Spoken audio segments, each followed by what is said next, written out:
So I'm going to start streaming. Let's see if...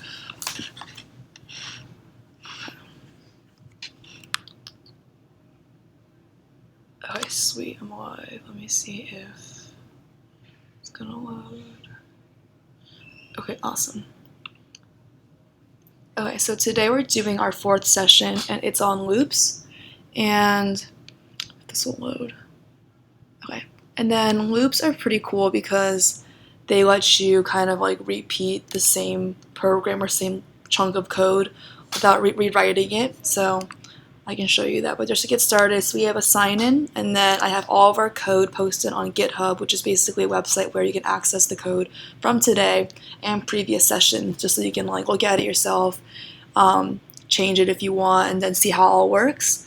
And then these are our slideshows to our previous 3 sessions. So that's for you to look at. And then this is all of our social media. I would say we definitely use Facebook and GroupMe the most, and then any questions you can definitely email me at this email. And right now we're kind of in the midst of like changing the location and times. So right now we're in the fishbowl at 5, and then if that works out better for everyone else, we're probably going to keep it that way. But yeah, so let's get started. So loops, what are loops? So like I said, loops are a way to repeat a program without having to write the code over and over again. So for example, if I wanted to print something out 100 times, I don't want to write it 100 times. I can use loops, and it can loop through it 100 times, and the program kind of takes care of it for us. So basically, it's kind of like if statements where there's a condition, and the code will go to the loop and look at the condition, and if the condition is true, then it'll execute whatever's in the loop. And then after the loop finishes, it'll go back to the beginning of the loop and see if that condition is still true. And if it's still true, it'll run again. So basically, it'll keep on running until the condition is false. So when the condition is false, then the program will execute the next line of code after the loop. And then we'll see all this too when I start coding it for you guys. So basically, the loop will have these 2 curly brackets, and then it'll go to the next line after the closing curly brace. And then just some vocab. The word iteration just means when you execute the loop, and like, for example, the 0th iteration would be the first time you do the loop, first iteration is the second time, and so on, just because sometimes the loops are 0 based, so you count from 0.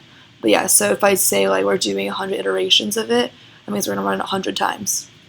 But yeah, so that's just some general vocab, and then once we get into it, we can see how they work, and it's pretty cool. Even? Okay, perfect. So we're going to start off with while loops, and that is, this is the format of them. So basically you have while, and then between these, so we're going to start off with, not me, and then between the parentheses is your condition, which is what the program looks at, and then inside the curly braces is going to be your loop statements. So this is also a little flow chart just to kind of show you what the flow of the program looks like. It's like, I think the live stream is being weird. Let me see if this will help. So I'm like watching the live stream also because like, they're having problems with it. Yeah, I have it on my phone. I'm just trying to figure out. Maybe it's just slow. Okay, well, oh well. Yeah. Well, anyway, so that's our while loop. So basically, let me get this pulled up again. Yeah, so normally the statements inside the loop will update a value that's going to be processed in the next iteration. So basically, like, you want this loop to end eventually, right? Which means the condition has to be false eventually. So then something inside the while loop has to change this condition to make it false. And then we'll see what I'm talking about in a second. So the best way to learn is to do an example. So we're going to do a very easy example. So we're going to do this. So if you want to, do you want to code with me or just watch and just? Yeah, I can try with you. Okay. Is there a site I can use anything? Because I don't have Dreamweaver in mind. Do you have IntelliJ or Eclipse or anything? No.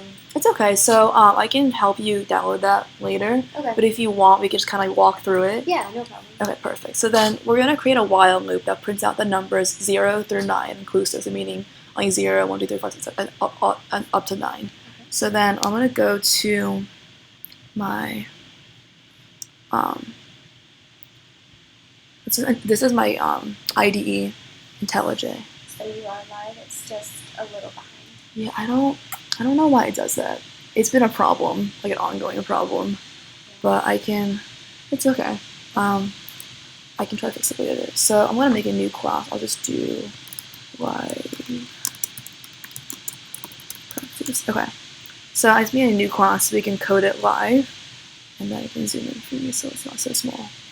All right. So our prompt was create a while loop that prints out the numbers 0 through 9. So we know we have a while loop, and then what it does is it's printing out something, and we want the numbers 0 through 9.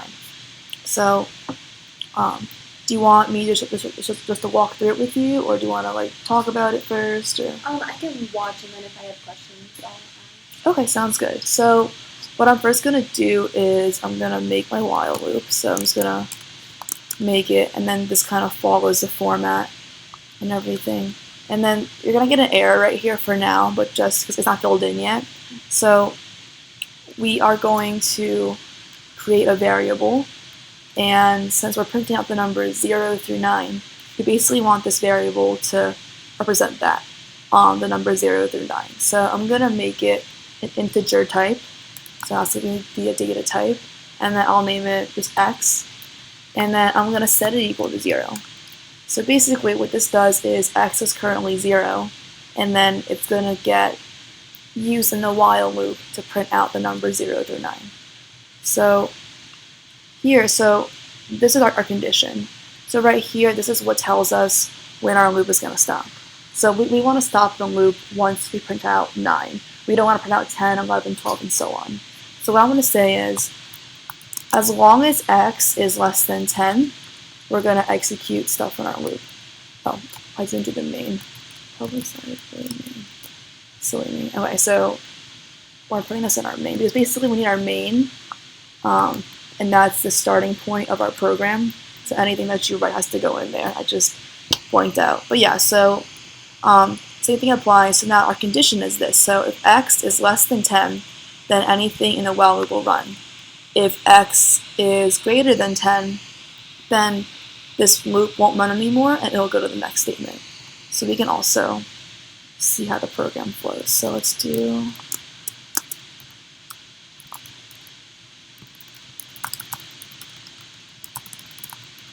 So I'm just going to show you how the condition works when it's false, when we don't run it. So here, x is 1,000, which is clearly not less than 10. So if we run this, we should expect that this print statement prints out. And then we can see it down here in our console. So it's kind of slow, but once it runs, you can see.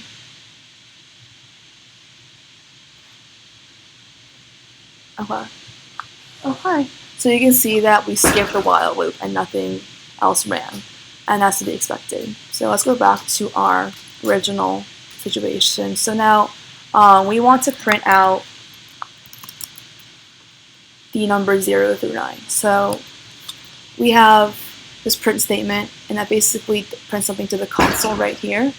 And since x is 0, when this while loop goes its first iteration, it's going to print out 0, right? And then how do we get it to print out 1 the next time? That means exactly. So basically, you have to increment x somehow. So you can do it two ways. You can do x plus, and that basically increments x by 1. Or you can do x equals x plus 1, like what you said. And basically, these two do the same thing. So you can do your method. So I'll comment this out. And basically, this comment just means that when I run the code and compile it, it'll ignore that. Right. So it's kind of just for like testing stuff out and that kind of stuff. But yeah, so here we increment x, and then next time x will be 1, so we can run this.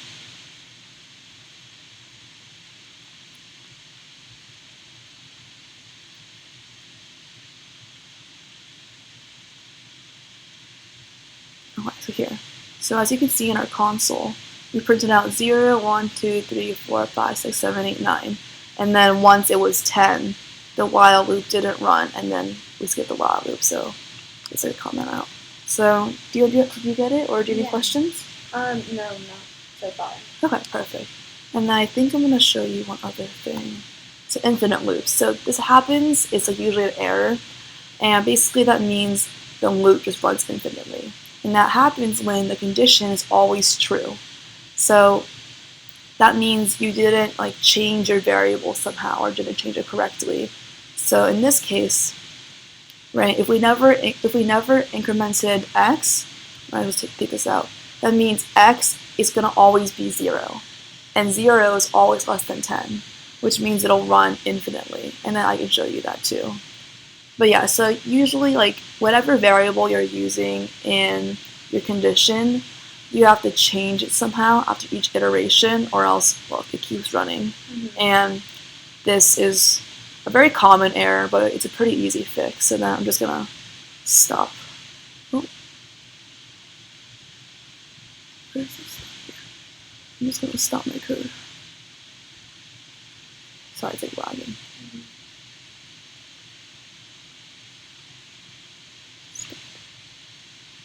I think that stopped it.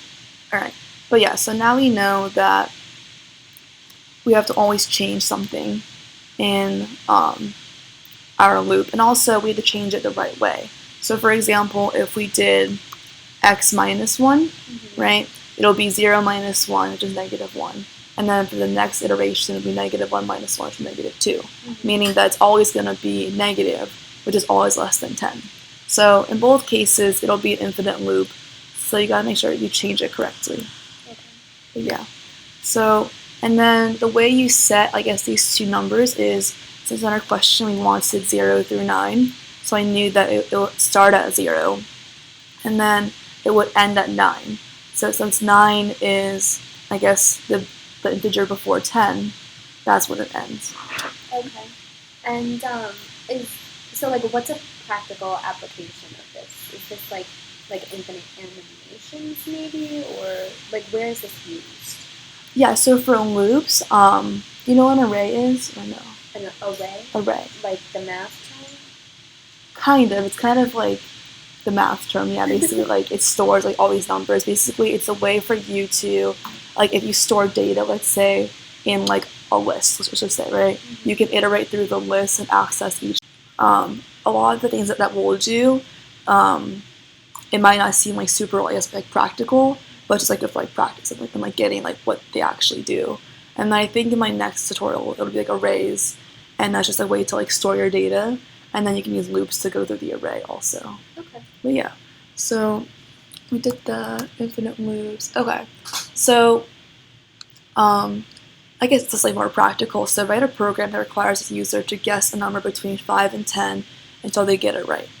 So this could be used for like maybe like a password, you know, like if the password is like 21 and the user has to guess until they get it right, or something like that. So in this case, I'm gonna go here. I have it pre-written for the sake of time. Okay, so so basically, we're going to have a scanner, and the scanner is a way to take in user input. So we're basically asking someone to guess a number, right? So the scanner allows us to do that, and then we ask them to put in a number from 5 to 10, and then we store their guess in this variable y. Does that make sense so far? Okay. And then our secret number, like I guess our password, is going to be 8. And then this boolean is basically a way, it's a data type where it's a true or false. So here, I'm going to call a not equal, meaning the number that you guessed and the secret number aren't equal. And that's going to be true. Okay. Okay. So then I'm gonna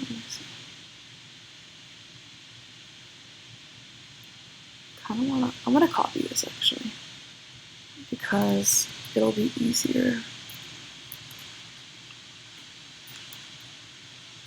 This is compliments. Yeah. Java 101. Oh my god, hi. Hey. He was the first guy. To I learned the founding classes for it.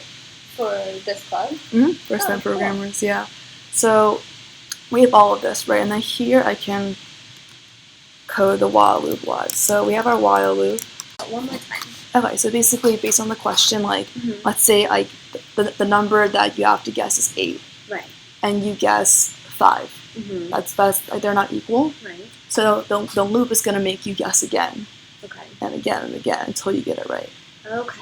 Yeah. So here I'm gonna kind of like code it live for you, Okay. so you can see it, because this chunk of code just kind of like makes no sense just looking at it. So we have our while loop, and then we have a condition. So we want the loop to run again and again if those two numbers aren't equal, right?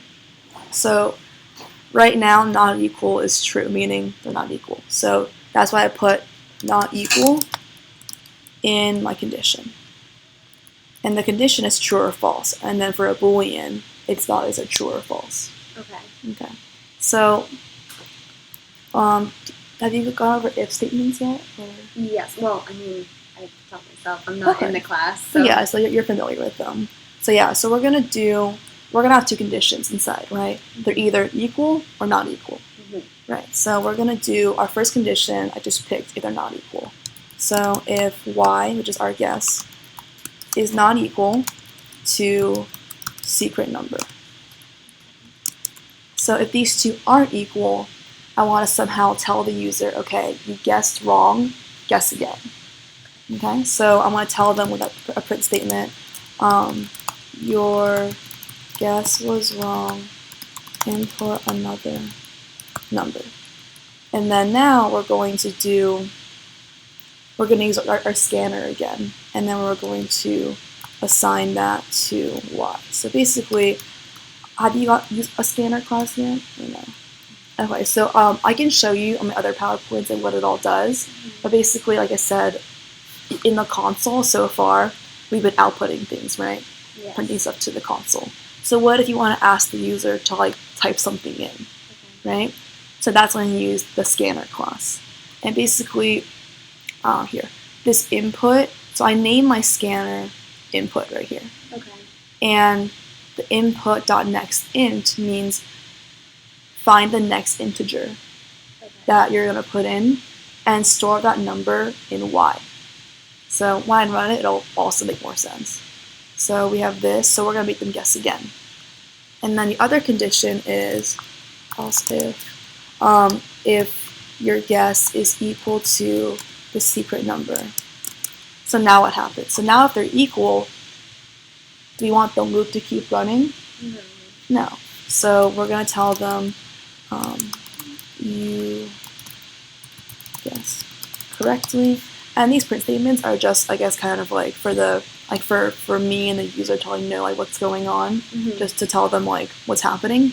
So okay, so then now if they're equal, you have to somehow change your condition, right?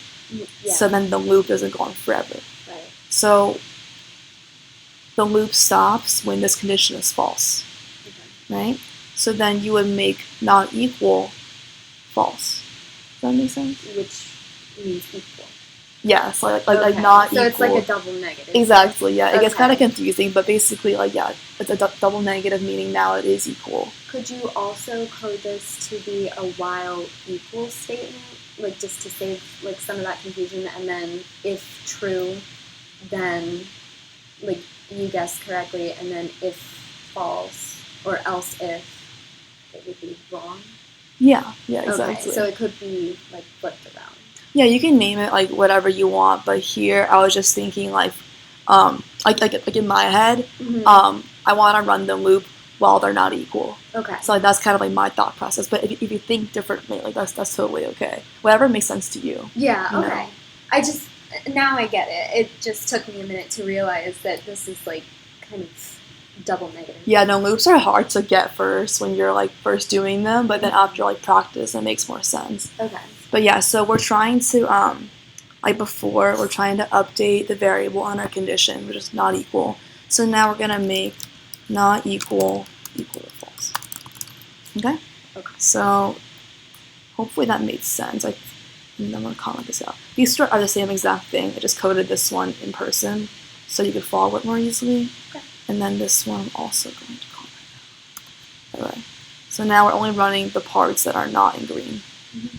So we're gonna run this, and then we can kind of understand what it does.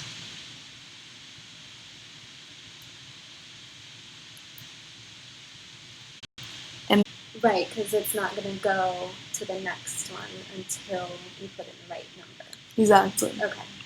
So let's guess, I don't know, 5, right? Right.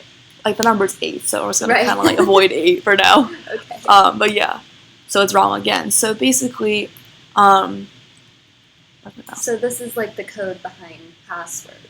Kind of like this is kind of like a very primitive Yeah, way of very doing primitive, passwords, but it kind of shows you, I guess, like loops with if statements, Mhm. and just kind of make it more like complicated, I guess, and more challenging. But yeah, so basically, it just keeps like running and running and running. So let's finally guess 8, and then you guess correctly, and then the code is done. Okay. Any questions? No. Okay. That actually makes sense.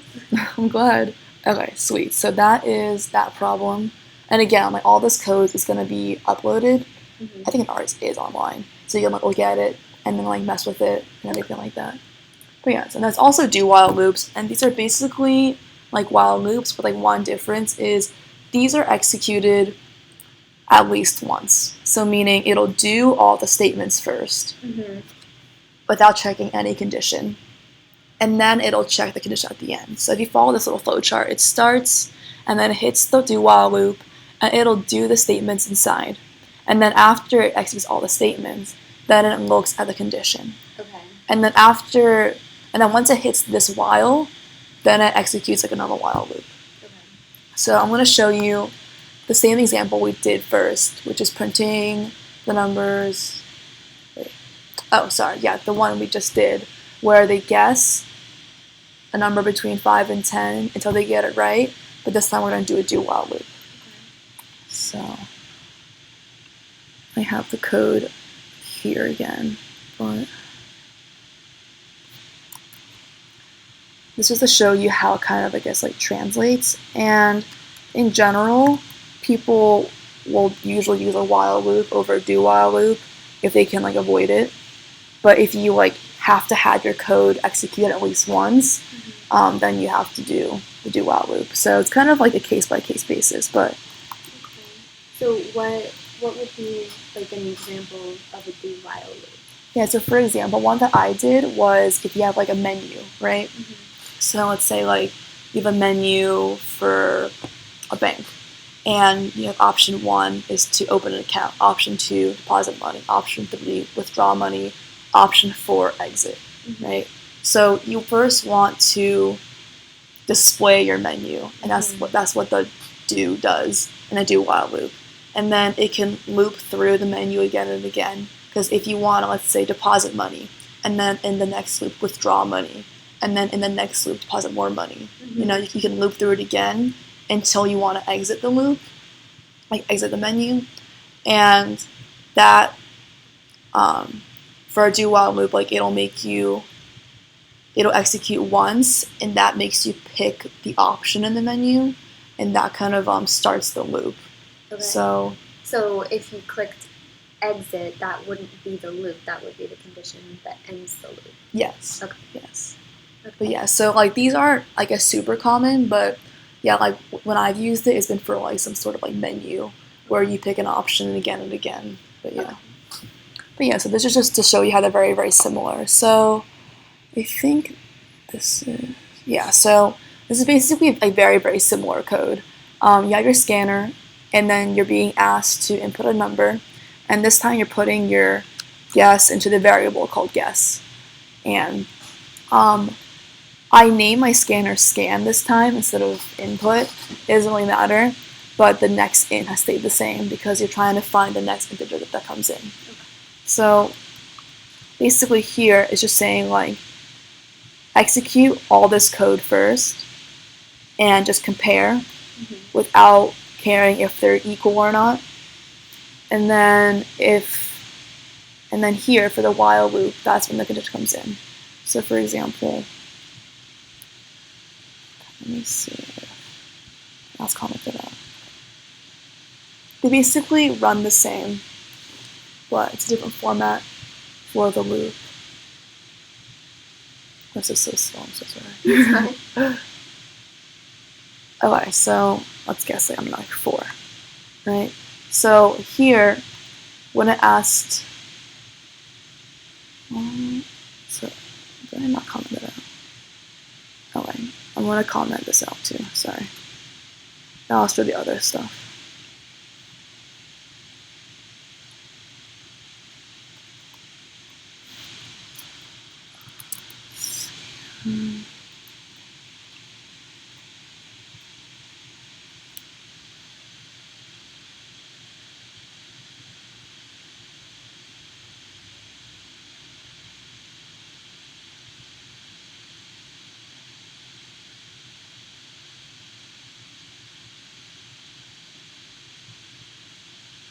Okay, so we're here right now.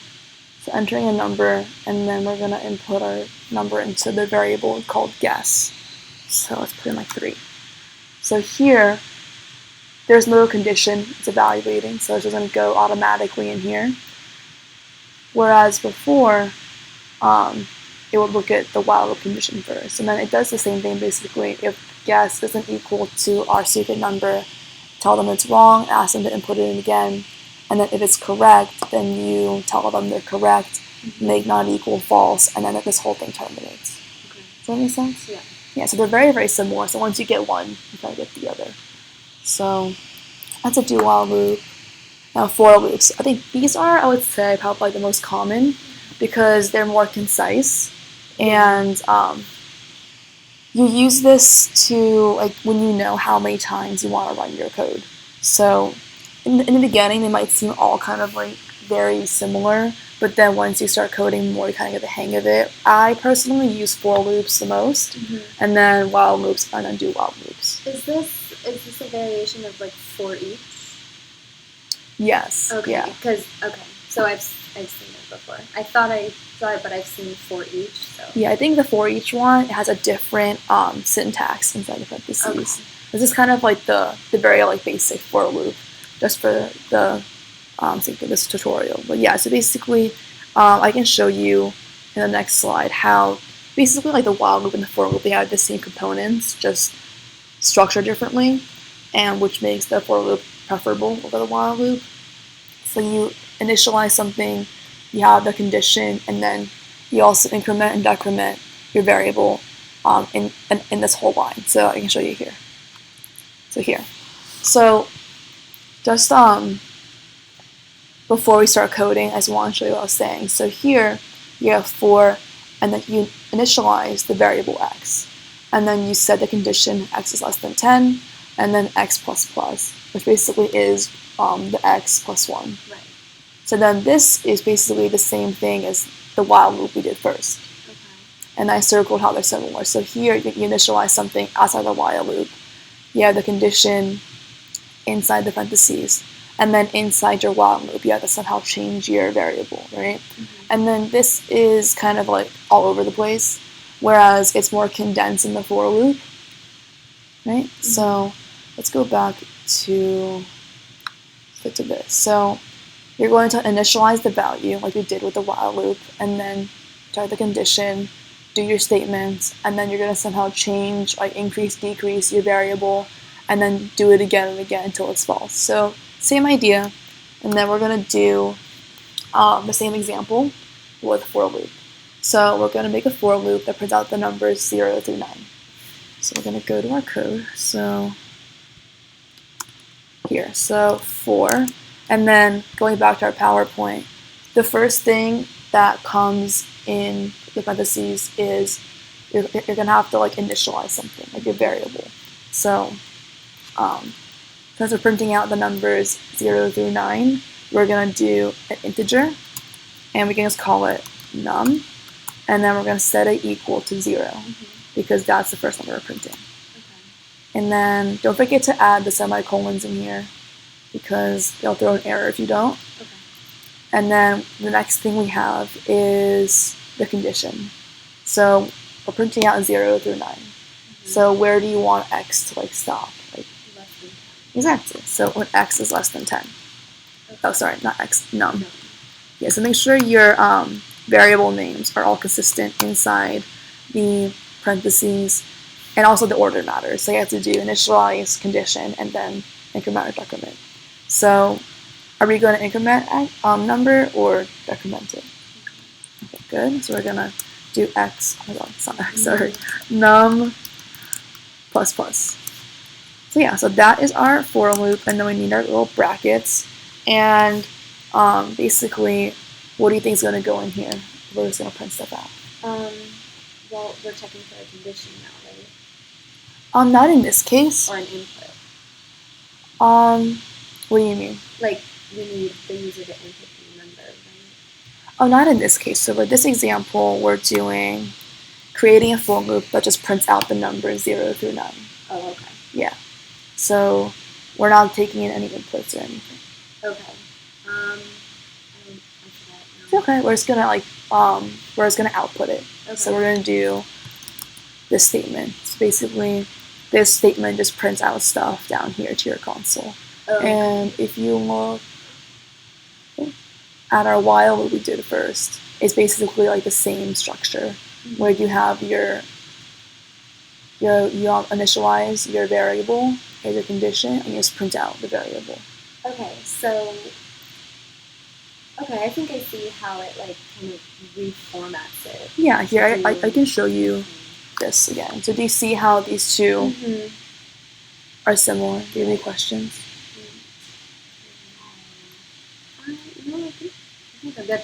I'm just not familiar with the system output, like the stuff that you type in and then it automatically inputs that, like the scanner and whatnot. I've never seen that stuff before. No problem. So, I've never worked with consoles or anything like that. I just worked within HTML script tags. Okay, no problem. So. Yeah. For this, basically, don't worry about like how it works behind the scenes, but just know that system.out.println and then parentheses, you can print something in there. We'll print it to your console, and then again, I can show you. I think my first tutorial does a lot of this stuff, and it walks you through it more than I am now. But basically, this statement just prints it out for you. And then what I'm doing in here is I'm typing in, because it's a very long statement to type out. I'm just typing out S out, and then IntelliJ knows what I'm trying to say, and I do tab and it does it for me. Okay. But yeah, that's all it is. So hypothetically speaking, if this script were within the script tags of an HTML document, would you have to, because on a website, for example, you're not going to see a console. So where would it print out? Would you have to specify for that? Where it would appear? Oh, you mean with localhost stuff on a HTML, or just So, for example, if we go back to the while statement for passwords and whatnot, you put in your password and then it shows up it's wrong, put in a new password. Would you have to, where would you code for where it shows up, so to speak? Would it be in the CSS or the HTML? You mean on a website? Yeah. I'm currently in a web development class, Okay. so I'm not entirely sure, to be honest. But I know that I've worked with programs where you know what SQL is. I've heard of it, but I don't. Yeah, so it's SQL is kind of like databases and stuff like that, tables where they use Java and these this kind of logic to use it with other programs. Okay. So I know that there is a way to do it. I haven't personally done it yet. Okay. But yeah. All right. But yeah, it does have a purpose and a use. And even though maybe it won't be this exact same syntax, it's the same logic still. If that makes sense. Yeah, I guess I'm just kind of working backwards, because I started getting into this from web development. Mm-hmm. Like I started working with HTML and CSS, and then I started like trying to implement script into it, and so that's like where I'm at now, trying to figure out what's going on. Yeah, no, like honestly, like whatever like makes you motivated, makes you like want to do it. You know, like I learned it backwards because I'm like a major, like I have like the degree here, and they kind of make us do like all the back end first, and then like the front end web stuff. So Okay. you know, like whatever floats your boat. But yeah, so like this eventually, like I'm pretty sure like you can like integrate it in a website and everything. I just haven't personally done that yet. Okay. But yeah. But yeah, back to the for loop. So again, we're printing out 0 through 9, and then here we're just gonna do, or just printing out num, and going back here is basically doing the same thing as this. We just changed x to num in what I'm currently coding. So it'll just print out the value of the variable x, or in this case num. So we can run that also, just so we can see.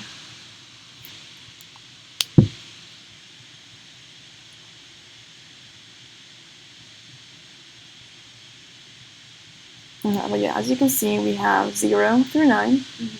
So yeah, so this kind of shows you how like the for loop will condense it, and then it's easier because you can like, if there is an error in your code, you can like pinpoint it in like this one line instead of tracking down, okay, where did I like initialize something, where did I increment it? Right. So why would anyone choose to use a while loop when you can use for? So for I have a slide somewhere. Let me go here. So for a while loop, basically it's like you usually don't know how many times you have to run it. So that's going back to our password example, right? Like you don't know, like what if they guessed wrong 5 times? What if they guessed wrong 25 times, right? Because for the for loop, you have to tell them like in a way like how many times you want to run it with the condition. So is that more like you get 3 tries? Yeah, exactly. Like I would do, like if you had 3 tries to enter a password, you would do a for loop. And then after each wrong try, or after each try, you would increment like a counter for that, you know? So I can name it like counter for tries. And then it's 0 at first. After the first one, it's 1, 2, and 3, and so on. Okay. So yeah, so for a for loop, so like it's like you know how many times you want it to run in a sense. Whereas for a while loop, you don't quite know for sure. So you go through until a condition is met. Okay. So yeah. Does that make sense to you? Yeah. Okay, perfect. And I think that's... Alright, this is our last practice problem. So we're creating a for loop that prints out even numbers between 0 and 20 inclusive. So just breaking it down, we're asked to create a for loop, and we're printing out something. So we're going to use the system.out.print, the sout statement we were talking about, and we want even numbers only. Okay. So a way to do that, do you know what modulus is or no? Okay, so would we increment by 2? You could do that, but also you could use modulus. Where I'm thinking if I want to, actually, yeah, I'll show you that because it's a pretty cool tool to use. So.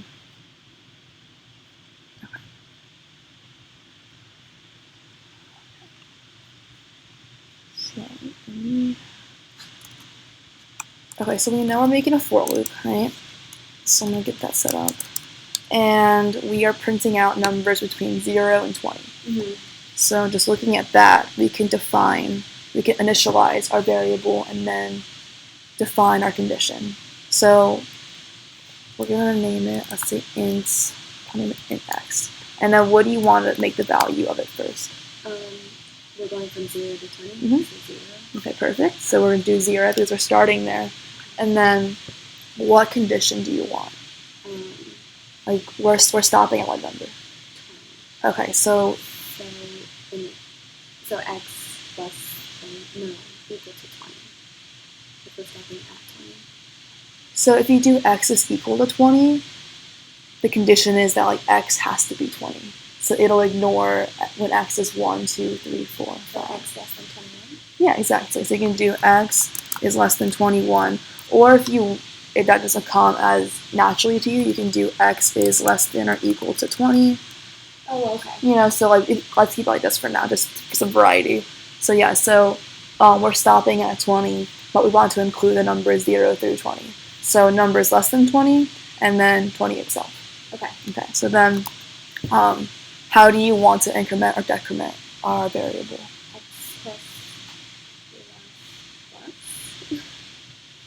X plus X++, you're close. X plus yeah, plus? X++. Okay.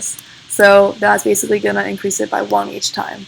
So there's this thing called modulus where, let me see if I'll just type it here. So the modulus is basically this symbol, the percent sign, right? Okay. And it tells you the remainder when you divide something. So for example, if I divide 10, so 10 divided by 4, right, it's going to give you 2 remainder 2, because 2 times 4 is 8, and then plus the remainder 2 is 10, Okay. right? So this program doesn't do decimals? it can. Oh, okay. Yeah, so right now, like, all we use so far are integers, Mhm. which are non-decimal numbers, Right. including 0. So there's a thing called double, and that includes decimals. Okay. Yeah, so you can do that. For just like this example, we're just going to do integers. Okay. So if you do divide something that doesn't divide evenly, like 10 divided by 4, there's going to be a decimal, which is going to be your remainder, right? Right. So modulus just gives you the remainder back. So here let's see if I can. I want to do a print statement, and then we can see. So let me see if I can do 10 modulus by 4.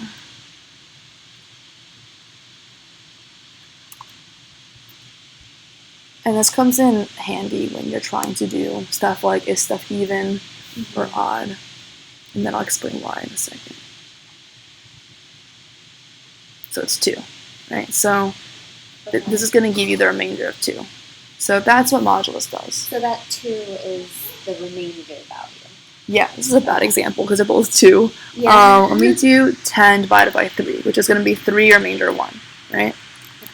Because 3 times 3 is 9 plus 1. Modulus 3. So the modulus is basically saying, like, divide 10 by 3, or give me the remainder. So it's not 1. So it's 1. Okay. Okay, so basically, it's very practical because when we're trying to figure out something is even or odd, we can use modulus. So for example, we know that even numbers, they can always be divided by 2, right? Mm-hmm. So we can use the modulus for that. So for example, if we have like a number 4, right? If we do 4 divided by 2, then we're going to get 2 and no remainder because it's even. And that applies to any even number, right? So then we know something is even when we do that number, let's say 4, 6, 8, 10, modulus by 2. And if the modulus result is 0, meaning that there's no remainder, that's even, right? And then if it's not 0, then we know that it's odd. Okay. So if you do like 3 modulus 2, you're going to get 1, meaning it doesn't go in evenly, meaning that it's odd. Right. Does that make sense? Yeah. Okay. So then, like, you can't necessarily flip it around to check for odd numbers. Like, the way you check for odd numbers is by, like, doing the modulus for even numbers, but then when the value is not equal to 0, it's odd. Yeah, because I think, like, off the top of my head, like, there's really no easy way to check for an odd number. Right, because it's not really always divisible. Exactly. There's no, like, common divisor between all of them. But yes, that's why we use the modulus by 2. Okay. So I'm gonna delete this. But yeah, so back to this code. So we're back to the problem. We're printing out even numbers between 0 and 20. Okay. So meaning if it's even, we print it out. If not, we ignore it and don't print it out. So that tells us we're gonna do an if statement. So my goal here is I'm trying to say if it's even, Mm-hmm. print it out. So Okay, so like what do you think goes in the condition between the parentheses? 20 modulus 2? You're close. So is that going to be the modulus 2 is correct, right? Okay. But you're checking each number between 0 and 20, Okay. right? And then that number changes. So the variable holding that number is going to be x. Okay. So you're going to do x modulus 2. Okay. Does that make sense? Yes. Okay, perfect. So you're going to do x modulus 2, right? Mm-hmm. And then again, this is checking if the x is even. Okay, So equals 0. perfect. So we're going to do equals 0. So now if it's even, based on our question, what are we doing? If it's even, then we print out the number. Good. So we're going to do our print statement, and then what's going to be printed out? The output number. Is it going to be like which variable you think it's going to print out? Like what's holding the number? If x is x. Good. So basically, it's just saying if x is even because x modulus 2 is 0, then just print out the value of x. Okay. Okay?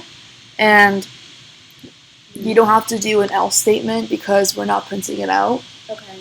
But let's say like say like your number was not yeah, even. if you want to, we can do this. So we can do else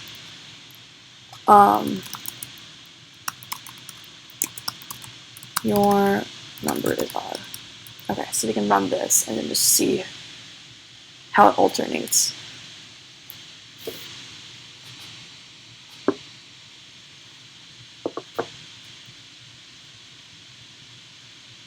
Okay, so here, so we have 0, and then this should be 1.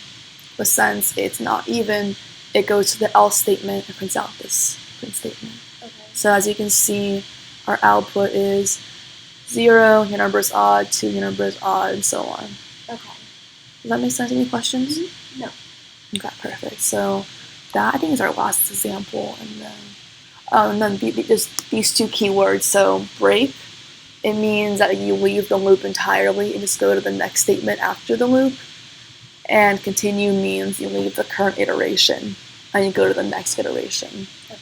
So for this, I couldn't think of like a simple example where it, I guess, like seems practical, but I can just show you in this sense. So let's say if like I modified my question to say like break out of the loop or like leave the loop as soon as you encounter your first odd number.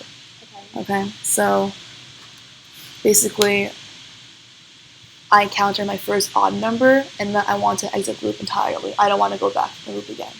Okay, so then here, if it's odd, I would print out that it's odd and then I would break, meaning that I'm out of the loop, and then I can do a print statement here saying we broke out of the loop. And I'll do print statements like this just to kind of like see where I am in the program. Okay.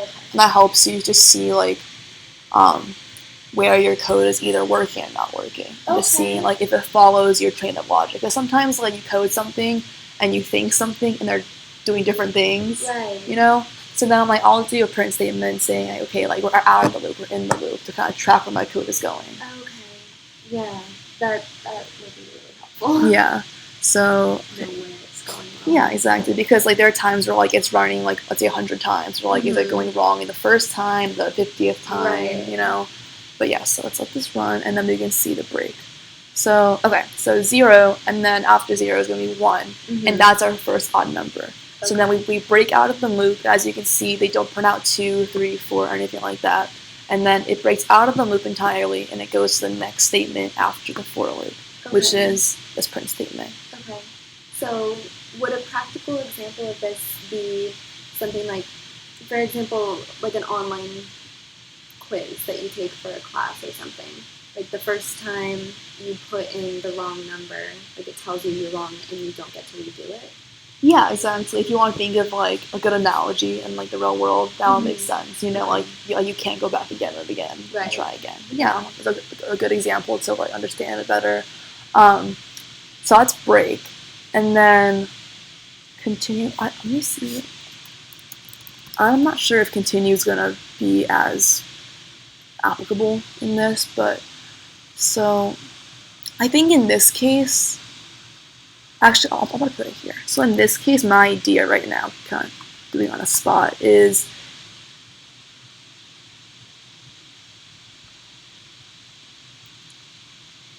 that's kind of annoying. I'm gonna call this out. So basically, if it's odd, you just continue, meaning you don't put anything out, you don't do anything, you just go to the next iteration. So, I kind of want to do a print statement just so you can track where it's going. I'm going to undo this and put it back where it was and just see how that works. I feel like it won't look any different than the first time we ran it, but we can see. Yeah, so it looks the same. I'm trying to think of like a application of this. So there are times where you have like a for loop or any kind of loop, and you have a bunch of conditions like if, else if, whatever. And let's just say like as soon as it satisfies one condition, then you want to break out of that iteration and go to the next one. So then, like I'm gonna just write it down. So let's just say we have a for loop, right? And then let's just say like this. I have an idea. I'm gonna put this in comments so we can just see what I'm talking about. Say the for loop, and then let's say the if statement, else if, else if, else if, else if, else if. Okay, so you don't want to run through, let's say, and then you have a else. So let's say you run through this whole thing, and only one of these can be true eventually, right? Mm-hmm. So let's just say here,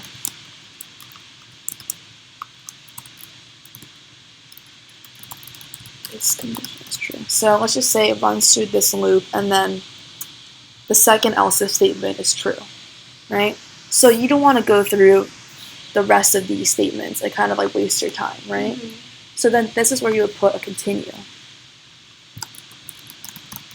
right? Okay. And now we basically say, okay, we found our true condition. We don't need to evaluate the other ones. We're going to continue, meaning we still want to be in our loop, but just not this iteration. Okay. So we would continue, and it would skip all of these and go back to the for loop and do it again. Okay. Does that make sense? While skipping the true condition for the remainder of the loop? Oh, like for the rest of them? Yeah.